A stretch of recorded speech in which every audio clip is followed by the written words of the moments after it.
Hello student, अब हम चालू करने वाले हैं चैप्टर नंबर 7 स्टैंडर्ड 8 में। चैप्टर 7 है क्यूब्स एंड क्यूब रूट्स। तो पहले उसकी डेफिनेशन आती है व्हाट इज द क्यूब। तो multiplication of number 3 times. Example की ओर पे लिए आप कि 2 है, 2 को 3 बार में मल्टीप्लाई करता हूं, 2 2 जा 4, 4 2 जा 8, तो मल्टीप्लिकेशन इन 3 टाइम्स हुआ। एग्जाम्पल की ओर पे 10 3 टाइम्स मल्टीप्लिकेशन, तो 10 2 जा 100, 2 जा 1000। तो ये अपना हो गया क्यूब की डेफिनेशन हो गई।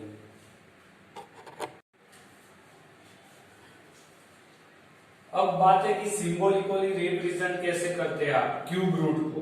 तो इधर मैंने बताया है कि अंडर रूट ऑफ 3 ऐसे भी मैं बोलता हूं, या cube root of 1 is equal to 1। ये क्यूब रूट है इसीलिए 3 था। स्क्वायर रूट था तब हम क्या करते थे, 1 का स्क्वायर रूट था तो इधर 2, लेकिन 2 नहीं लिखते थे, ऐसे लिख दिया तो भी ये स्क्वायर रूट हो गया। लेकिन क्यूब रूट है तो जैसे कि आपको 1000 है, उसका क्यूब रूट करना है तो इस तरह से ही लिखना है, और इक्वल टू कितना आएगा 10 आएगा, तो मैं 10 लिख सकता हूं, बराबर है। तो क्यूब रूट ऑफ 1000 इज बराबर, तो इस तरह से आप लिख सकते हो। परफेक्ट क्यूब, अभी परफेक्ट क्यूब नंबर कौन कौन से है। The cube of any integer is cube the perfect cube, जिसका क्यूब निकलता है। तो परफेक्ट क्यूब नंबर में देख लो तो 1 का क्यूब 1 है, तो एग्जांपल की ओर 1 है परफेक्ट क्यूब नंबर है कि नहीं पहला। 2 का क्यूब 8 है, तो 8 भी मेरा परफेक्ट क्यूब नंबर है क्योंकि उसका क्यूब रूट निकलता है। फिर सीधा 27 इधर है, सॉरी 2 3 हो गया, ये 3 का कितना है 27, तो फिर 27 आएगा। फिर 4 का है 64, तो ये भी है। तो ये सब नंबर है वो परफेक्ट क्यूब है। आगे जाओगे तो कौन से आएंगे, डायरेक्टली देखो, सॉरी ये 5 का रहा 125, तो ये सब कौन से है परफेक्ट क्यूब नंबर, जिसका क्यूब रूट निकलता हो। फिर मैंने कुछ बोला है कि ending number is 0 then cube last 3 digit is 0। ये क्या बोल रहा है, इसका मतलब क्या है। तो इधर देखो, एंडिंग का नंबर अगर 0 है तो उसका क्यूब करोगे तो लास्ट 3 डिजिट कौन से आएंगे 0 0, लेकिन 3 बार आएंगे, बराबर, वो आपको याद रखना है। अगर 0 यानी 20 का मैं क्यूब करता हूं तो 0 है ना, एक 0 है तो 3 0 आएंगे पीछे, वो समझ लेने का। और 2 का क्यूब क्या होगा, तो 8 आ जाएगा, तो इस तरह से, यानी 1 0 है तो 3 0 आएंगे। अगर 3 0 नहीं है तो उसका मतलब वो परफेक्ट क्यूब नंबर भी नहीं, बराबर। फिर मैंने इधर क्यूब रूट लिखे हैं सब, जैसे कि देखो 1 का क्यूब 1 है, और साथ में मैंने 21 का लिखा है, तो कितना है 9261। ये क्या बता रहा हूं मैं, तो नंबर एंडिंग देखो 0 था तो यूनिट प्लेस डिजिट में भी 0 आएगा, बराबर। यूनिट डिजिट प्लेस में देखो ये 0 है तो लास्ट डिजिट 0 ही आएगा, उसका मतलब। फिर 1 है तो यूनिट प्लेस में 1 है, इधर भी देखो नंबर एंडिंग 1 है तो लास्ट डिजिट भी कौन सा आएगा, क्यूब करोगे तो 1 ही आएगा, यानी 1 है तो आपको 1 ही मिलेगा। अब दूसरा देखते हैं, देखो 2 का क्यूब 8 है, 32 का क्यूब तो 3 2 6 7 8, तो देखो लास्ट डिजिट 2 है तो एंडिंग भी आपको 8 मिल रहा है, तो लास्ट एंडिंग डिजिट 2 है तो यूनिट प्लेस में आपको 8 मिलेगा। इसके लिए मैंने ये सब एग्जांपल आपको पहले से दे रखे। तो अब देखो आगे 3 का कितना है, 3 का क्यूब 27 है कि नहीं, 3 का क्यूब जो 27, 53 का क्यूब तो भी देखो 1488, लेकिन देखो ये लास्ट डिजिट 3 था तो लास्ट डिजिट 7 आया यूनिट प्लेस में, यानी एंडिंग डिजिट 3 है तो 7 आएगा उसका क्यूब करने पे, तो 3 है तो क्या आएगा 7 आएगा। फिर उसके बाद में देखो एंडिंग डिजिट 4 है, ये रहा 24 में 4, तो लास्ट डिजिट आपको 4 मिल रहा है, दोनों में मिल रहा है कि नहीं, तो इसका मतलब 4 है तो 4 आएगा।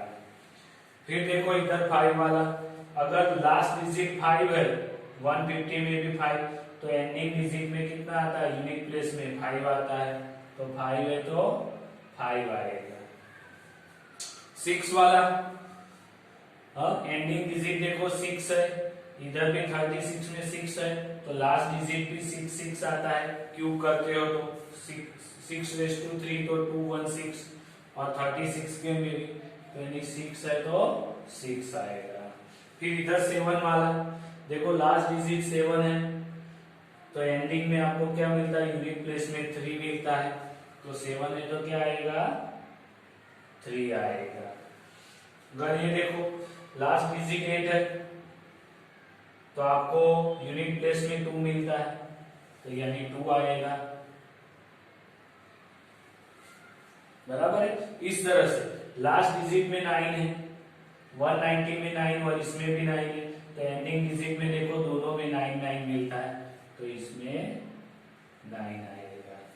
यानी 0 से 9 नंबर है अगर एंडिंग में, तो आपको यूनिट प्लेस में उसका क्यूब करने पर यूनिट प्लेस में देखो कौन कौन से नंबर मिल रहे, 0 1, यानी 0 आया, 1 आया, 2 है 2 आया, 3 आया, 4 आया, 5 भी मिला, 6 भी मिला, 7 भी मिला, 8 भी मिला और 9 भी मिला। तो इस तरह से 0 से 9 नंबर तक आपको मिल सकते हैं एंडिंग में। 1 है तो 1 आता है, 2 है तो 8 आता है, 3 है तो 7 आता है, 4 है तो 4 ही आता है, 5 है तो 5 आता है, 6 है तो 6 आता है, बराबर, 7 है तो 3। तो देखो कुछ किसमें थोड़ा सा उल्टा है, किसमें उल्टा है वो देखते हैं। इधर देखो 9 का तो 9 ही मिलता है, 5 का 5 मिलता है, 6 का 6 मिलता है, बराबर, 4 का 4, तो इसका तो वही का वही मिलता है। लेकिन देखो 3 है तो 7 मिला, और 7 है तो 3 मिलता है, तो ये दोनों उल्टे हैं। 3 7, तो ये 7 लिखा, 3 का 3 तो 3 का 7 आया, 7 का 3 आ गया, ये दोनों क्रॉस करते हैं। ऐसे 8 और 2 है, 8 है तो 2 मिलता है, और 2 है तो 8 मिलता है। देखो 2 है तो 8 मिला, और 8 है तो 2 मिलता है, और 1 का तो 1 मिलता ही था पहले। तो 3 है तो 7 मिला, 7 है तो 3 मिला, 8 है तो 2 मिला, 2 है तो 8 मिला। बाकी के वैसे 0 है तो 0, 1 है तो 1, 4 है तो 4, 5 है तो 5, 6 है तो 6 और 9 है तो 9 मिला, बराबर है। तो ये आपको याद रखना है, अगर यूनिट प्लेस में ये नंबर आता है तो आपको पहले से पता चल जाएगा कि उसका नंबर एंडिंग क्या होगा, किस तरह से।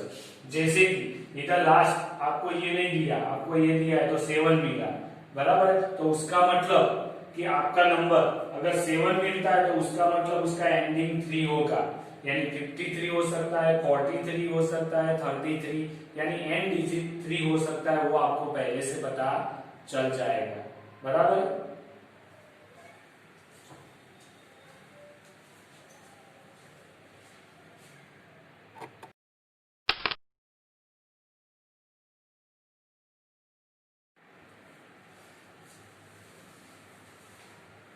तो अब स्टार्ट करते हैं एक्सरसाइज 7.1, जिसके अंदर है कि question 1, which of the following number are not perfect cube. तो वो क्यूब है कि नहीं वो आपको ढूंढना है। तो हम क्या करेंगे, उसकी पेयरिंग निकालने वाले हैं। तो पहले तो उसके फैक्टराइजेशन करते हैं 216 के, तो 2 से डिवाइड करेंगे तो 128 आएगा। अब फिर से 2 से डिवाइड करेंगे हम, सॉरी 2 से डिवाइड करें तो 108, 8 2 जा तो 54 आएगा।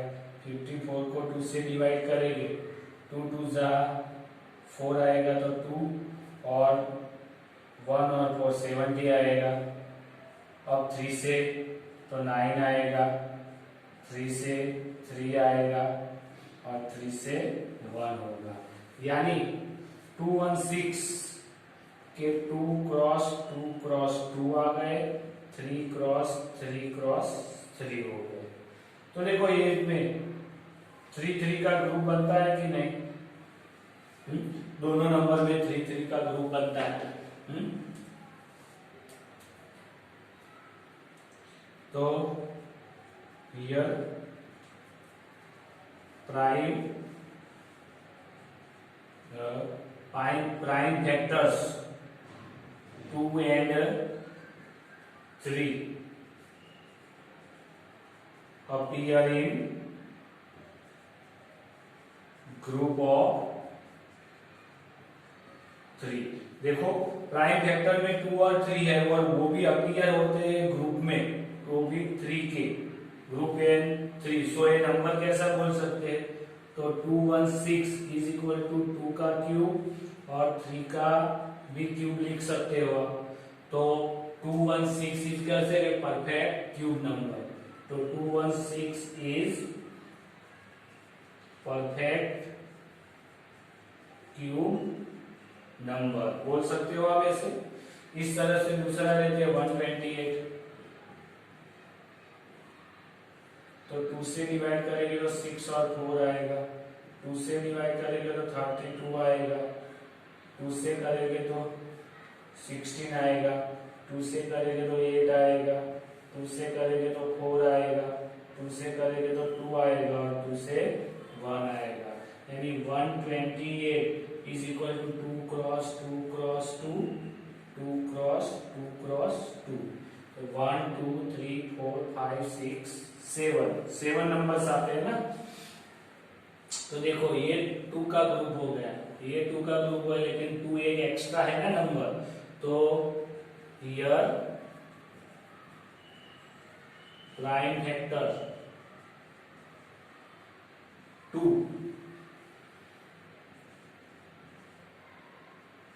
does not appear in group of 3।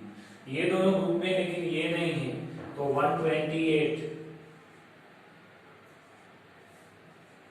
does not perfect